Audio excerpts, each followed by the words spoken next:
오늘도 성령 충만을 사모하여 새벽을 깨우며 기도의 자리에 나오신 모든 성도님들을 환영하고 축복합니다. 사랑과 은혜가 풍성하신 하나님 아버지, 오늘도 하나님의 왕 되심을 찬양하며 우리 인생의 주인이심을 고백합니다. 겸손하게 이 시간 하나님께 엎드려오니 우리 인생을 긍휼히 여기시고 인도하여 주옵소서. 담임 목사님의 건강을 회복시켜 주시고 다시 힘을 내어 주께서 맡기신 사역을 잘 감당케 하옵소서. 모든 가족들을 은혜 가운데 인도하시며 사모님과 자녀들 가운데 하늘의 풍성한 은혜와 복을 내려 주옵소서.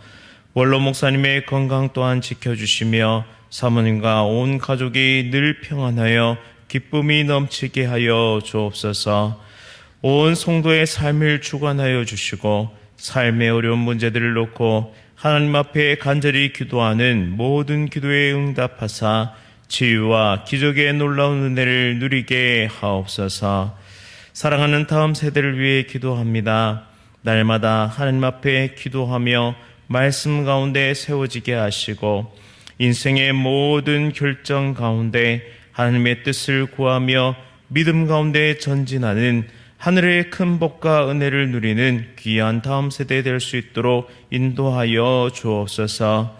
이 나라와 이 민족을 불쌍히 여겨 주시오며 위정자들을 바르고 올바른 길로 인도하여 주옵소서.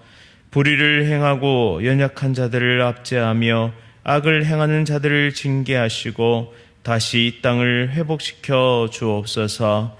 천사 찬양대의 찬양을 기쁘게 받아 주시오며 우리의 모든 삶 가운데 범죄한 것이 있다면 회개하고 돌이키며 다시 믿음의 길을 걸어가게 하옵소서.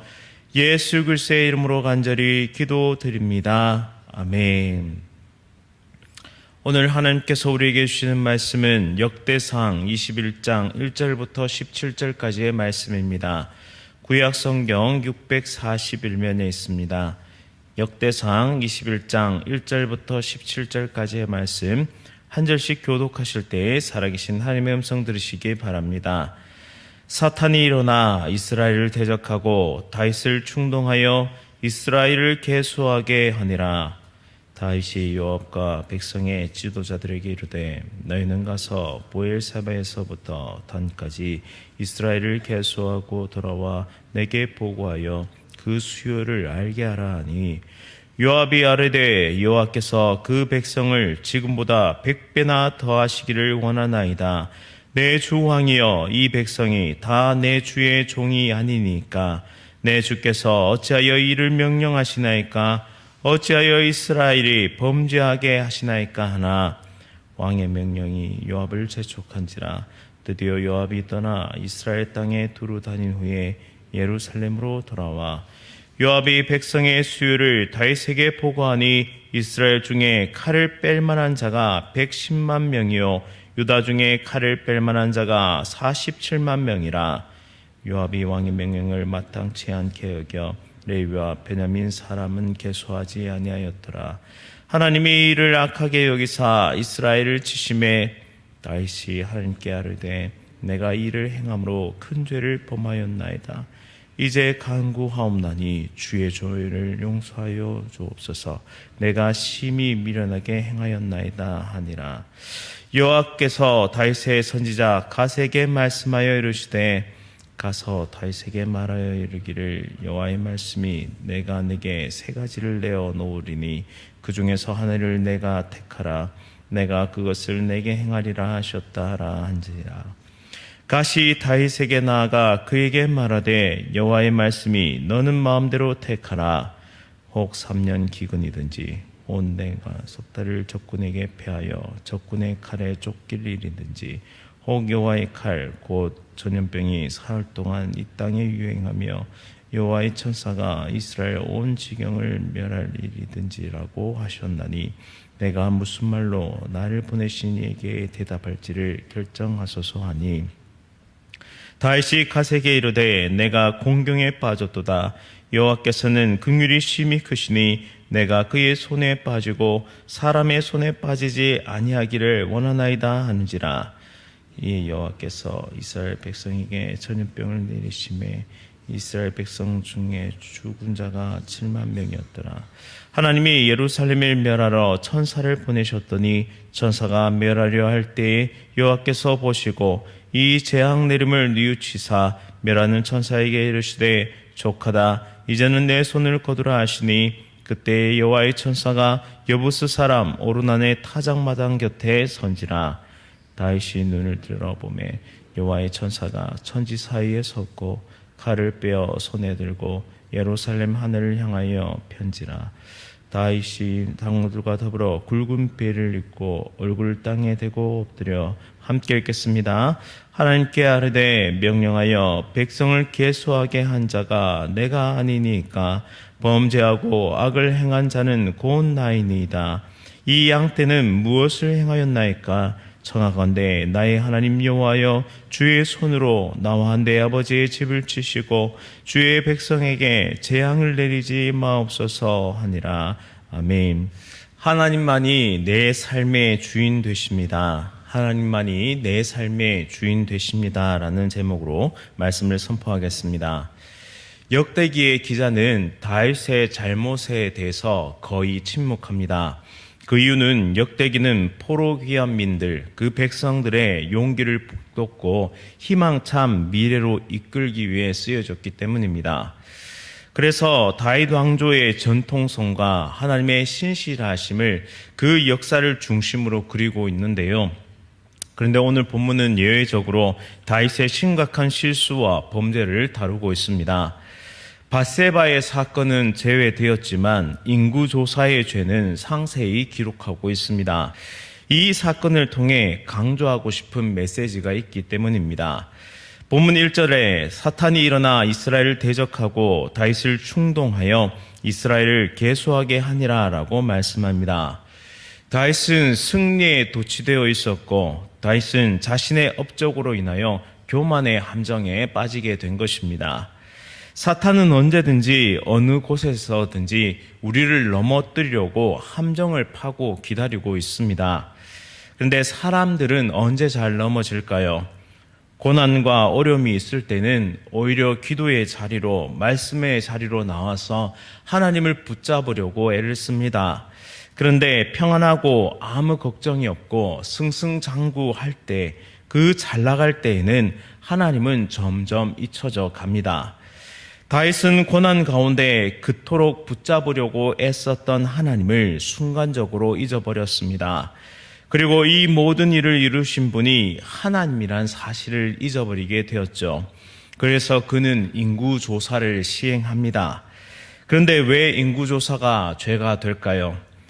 다윗은 인구조사를 통해 내 백성이 얼마나 되고 그 가운데 내가 부릴 수 있는 군사가 얼마나 되는지를 파악하려고 하였습니다. 이는 다윗이 자신의 힘을 과시하고 위세를 떨치려는 그런 의도를 가지고 시작했다는 것이죠. 즉 이것은 자신의 업적을 과시하는 동시에 반역이 불가능한 나라를 수립하고 자신의 왕권의 강함을 드러내려는 의도가 숨겨져 있습니다. 여기에는 인간 다윗만 있을 뿐 하나님은 전혀 나타나지 않습니다.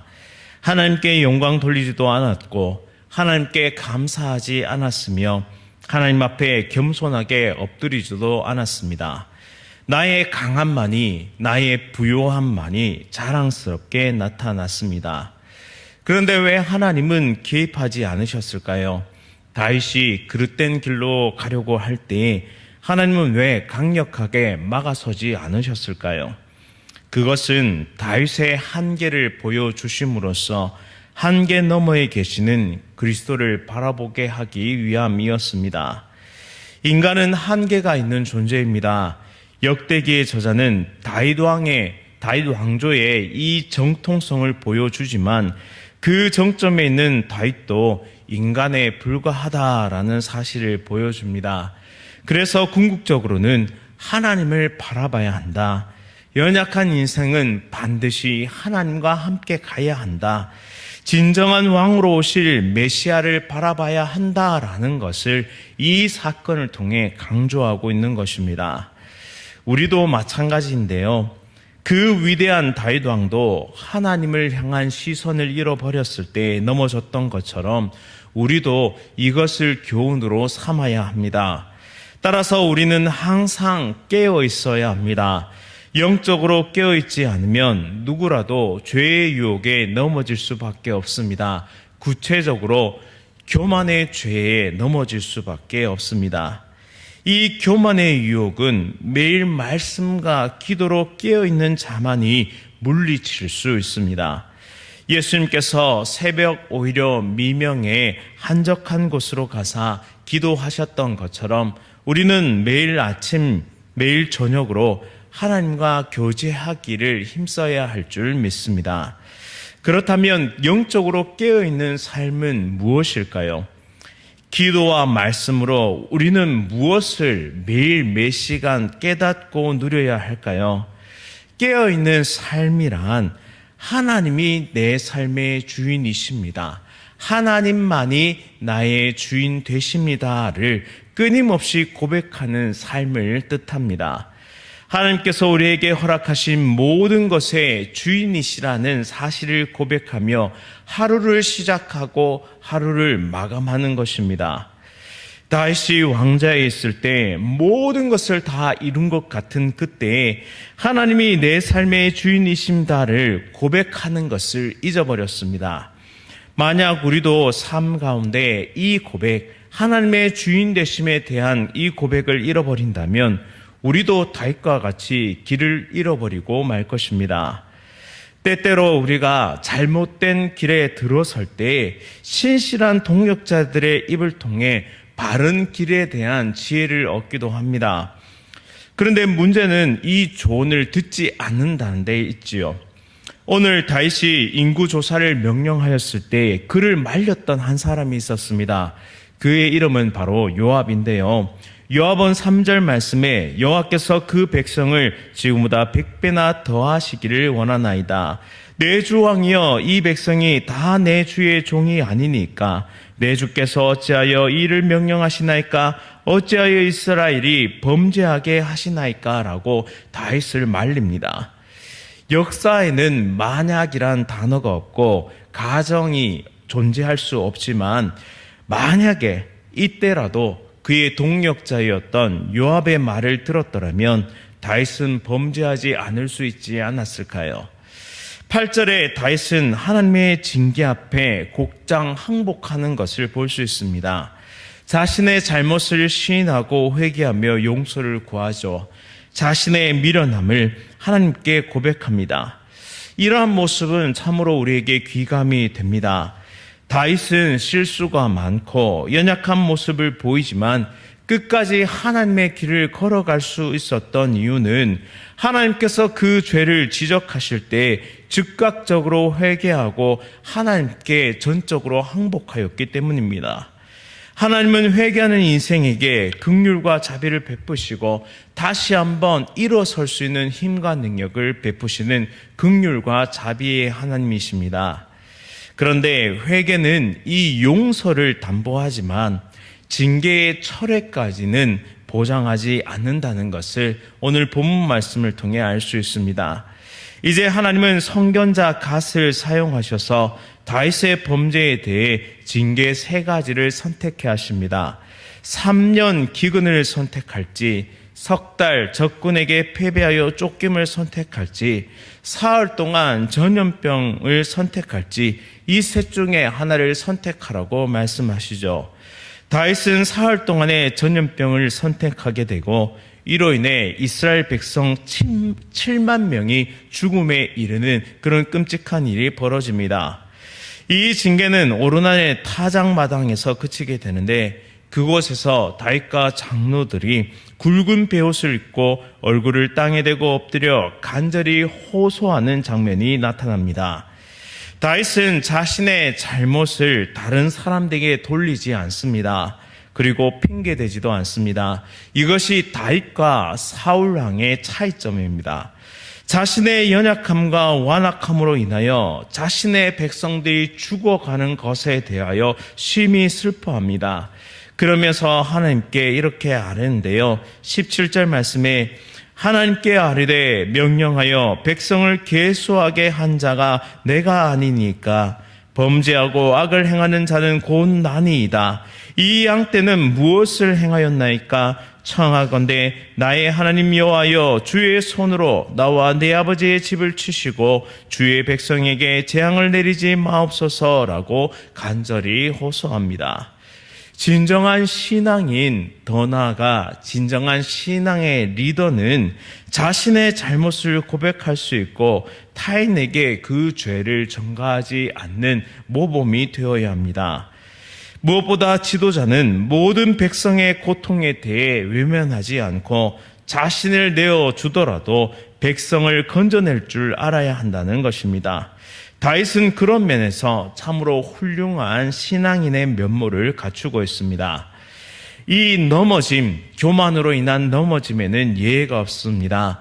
깨어있지 않으면 성군이요 위대한 왕이라는 평가를 받는 다윗도 넘어질 수밖에 없었습니다.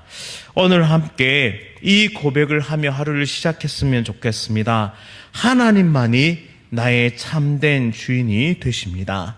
하나님만이 내 인생의 주인 되십니다 라고 고백하며 영적으로 깨어있는 삶을 살아가는 우리 모두가 될 수 있기를 소원합니다.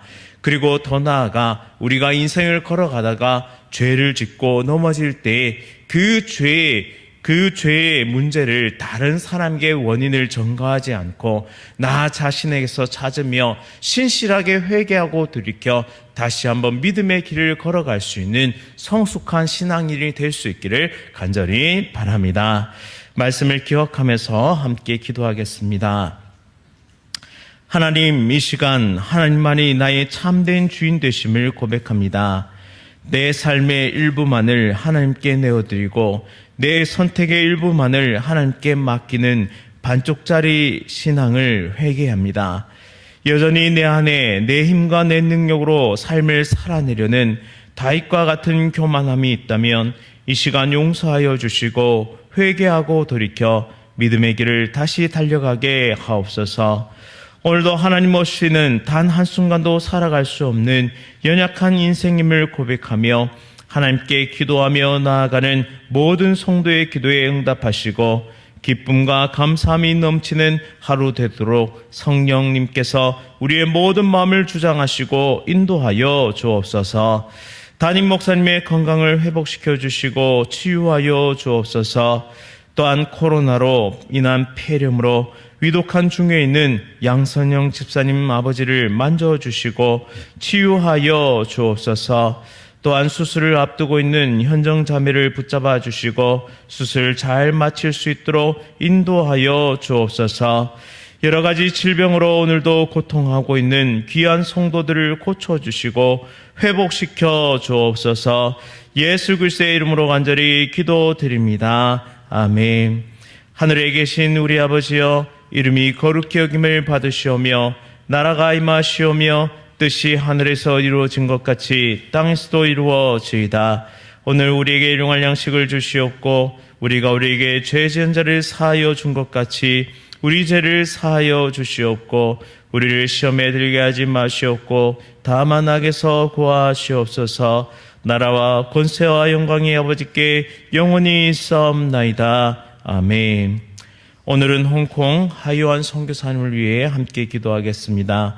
개척하여 섬기는 교회가 반석위에 서가도록 현지 대학 사역을 섬기는 선생님들이 동력에 힘을 잃지 않도록 가정교회들과 지도자들에게 영적 육적으로 강건함을 허락하여 주옵소서. 함께 기도하시고 또 더불어 코로나로 위독한 중에는 양선영 집사님 아버지와 수술을 앞두고 있는 현정 자매를 위해 기도해 주시기 바랍니다. 오늘 하루도 성령 충만으로 승리하십시오.